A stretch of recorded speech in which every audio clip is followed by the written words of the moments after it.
In today's video, I'm going to teach you how to add Roblox to Discord status. So this basically means that when you're playing Roblox, it's going to notify people on Discord with a little thing next to your name. So it will say you're playing Roblox.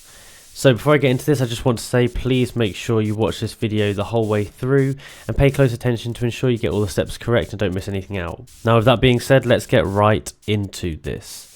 So the first thing we want to do is we want to go down here, Discord, and we need to come down here to activity privacy. Now for me, I at the moment have it turned off and it's display current activity as a status message. So Discord will automatically update your status based on the game you're playing if detectable, and activity you're doing that supports rich presence, and if you're attending a public stage. So you can turn this on here like that, and basically what that means is the next time you open Roblox, it's going to pop up next to your name that you are actually playing Roblox.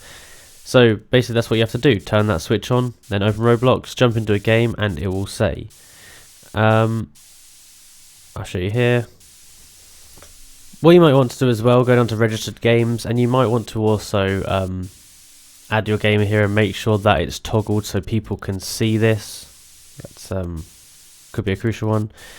And this game overlay bit is not really needed. This is just for if you want notifications inside of Roblox while you're playing.